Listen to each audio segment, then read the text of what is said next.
15 నిమిషాలు చెప్తున్నాను. అదే సమయంలో అదే టైంలో పరిశుద్ధాత్మ దేవుడు మనకు ఉంటే ఆపేస్తాడు. దేవుడికి స్తోత్రం. టైం చూసుకోవచ్చం లేదు.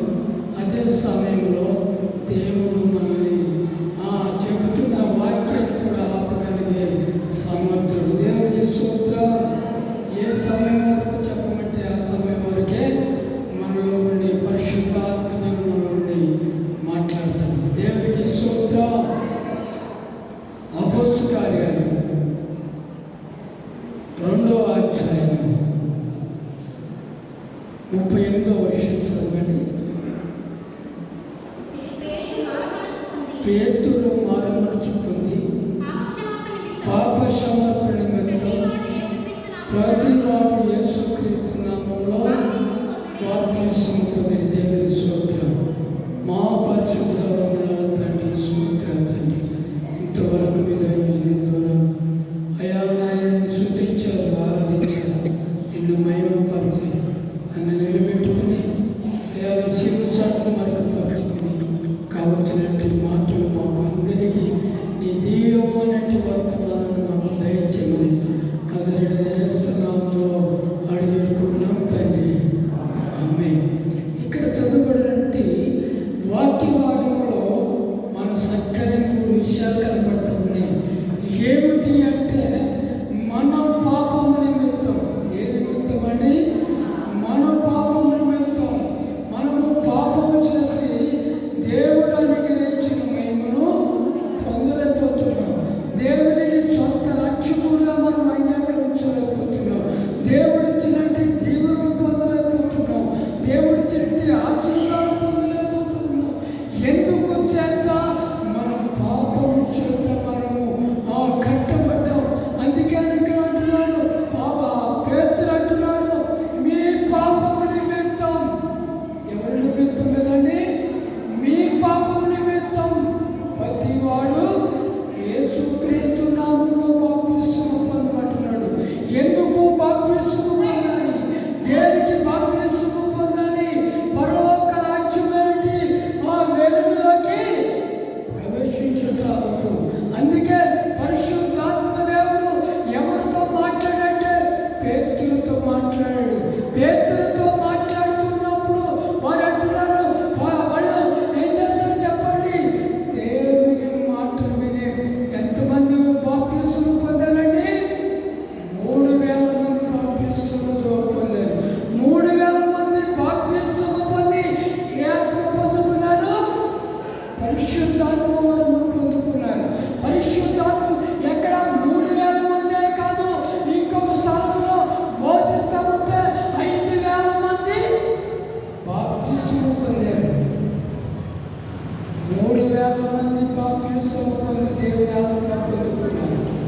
5000 మంది బాప్తిస్మము పొంది దేవుని శక్తిని పొందుకున్నారు. మనం వస్తాం దేవుని ఆలయం పొందుతాం. దేవుని వాక్యం వింటూ ఉన్నాం. దేవుని సన్నిధికి ఎందుకు వస్తున్నామో తెలియదు, దేనికి వస్తున్నామో తెలియదు. వస్తున్నాం కానీ మనము ప్రార్థన పూర్వకంగా మనము జీవించలేకపోతున్నాం. మన పాపమును ఒప్పుకోలేకపోతున్నాం. మన పాపాన్ని కప్పుకుంటూ ఉన్నాం. మనలో రక్షణ అనుభవాలు మనలో ఉండవు. రక్షణ స్థితిని మనము ఉంటుంది పొందుకోవాలనుకున్నాం. ఇంకా గడి ముందుకు వెళ్ళిపోవాలి. మనం ఎందుకు వస్తున్నామో తెలియదు, ఎందుకు వెళ్ళిపోతున్నామో తెలియదు. వచ్చి మనం ప్రార్థన పూర్వకంగా వస్తున్నాం, ప్రార్థన చేస్తున్నాం. ఎందుకు చేస్తున్నామో మనకు అర్థం లేదు. ఎందుకు జీవిస్తున్నామో మనకే తెలియనట్టుగా అంత చర్చి కట్టుకున్నాం, అంత ఆలయం కట్టుకున్నాం. దేనికి కట్టుకుంటున్నాం? దేనికి నివసిస్తూ ఉన్నాం? అందుకే దేవుడు ఇక్కడ బోధిస్తున్నాడు. 3000 మంది బాప్తిస్మము పోయిన వారు ఏం బోధించుకున్నాం? పేతురు యోహాను ఎక్కడికి వెళ్ళారండి? దేవాలయానికి వెళ్ళారు. 3 గంటల టైంలో దేవాలయానికి వెళ్ళారు. దేవాలయానికి ఎందుకు వెళ్ళారు? బోధించడానికి వెళ్ళారా? ప్రార్థన చేయడానికి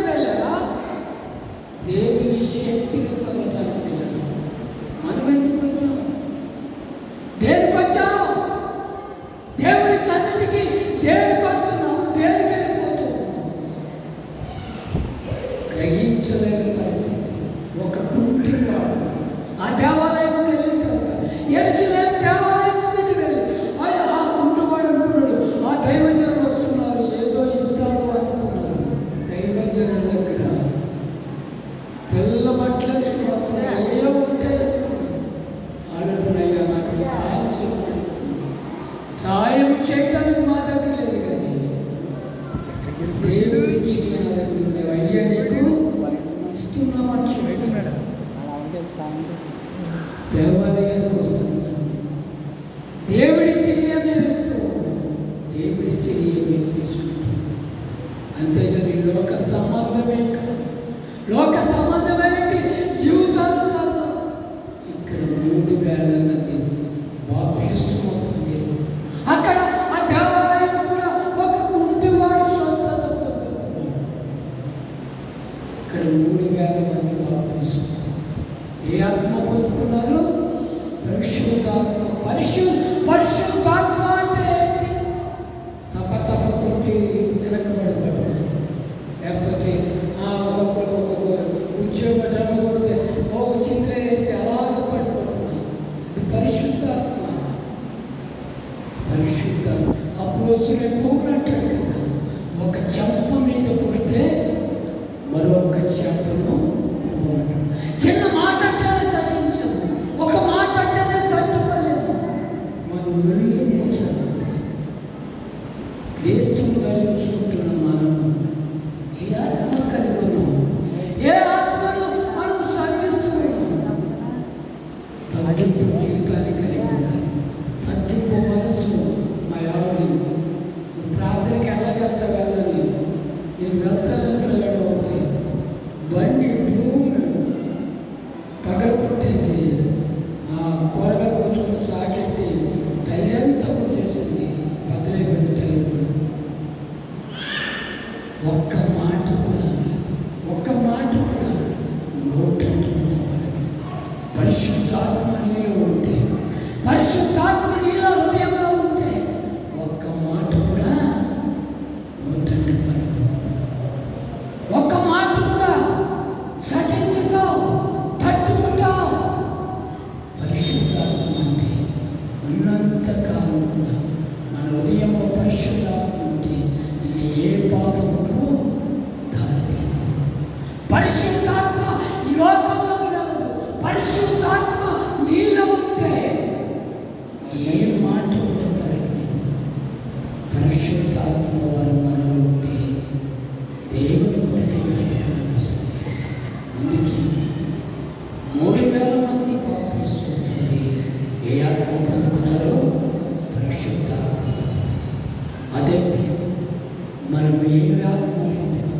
అందుకే సువార్త పాటలు ఏమంటున్నాడో, నువ్వు ఉప్పై ఉండాలి. రుచికరమైనది ఉప్పటంగా అన్నీ శుచులు అన్నీ వేసుకొని ఉప్పు లేకపోతే తింటామా? తినము. అలాంటి రుచికరమైన జీవితం, అలాంటి రుచికరమైన జీవితంలో ఉండాలి. రెండోదిగా ఏం చేయాలి? నువ్వు వెలుగై ఉండాలి. నువ్వు వెలిగించుకుని, దీపాన్ని వెలిగించుకుని మంచం కింద ఎక్కడ ఉండాలంట? దీపస్తంభం. మనం వెలుగై ఉన్నాం కనుక మన ఇంట్లో ఇంట్లో పని చేయగలమా? చేయలేము. మన ఇంట్లో దీపం పూర్వకాలంలో దేవుని వెలిగించుకుని ఇంట్లో పెట్టుకుని చుట్టూరు ఏం చేయాలి? పూజ చేసుకోవాలి. ఈరోజున దీపాలు ఉన్నాయా? దీపాలు లేవు. మంచి లైట్లు ఉన్నాయి.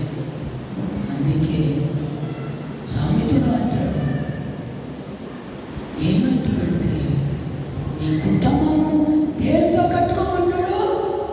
జ్ఞానంతో కట్టుకోమంటున్నాడు. దేంతో కట్టుకోవాలంట? జ్ఞానంతో కట్టుకోవాలి కుటుంబాన్ని. అందుకే అంటాడు, జ్ఞానమంతురాలు తన ఇల్లు బండలతో కట్టుకుంటుంది. నువ్వు దేవుడు కావాలి, దేవుని జ్ఞానము కావాలి, దేవుని శక్తి కావాలి, దేవుని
రక్షణ పొందాలంటే నేనేమి రక్షణ పొందాలి.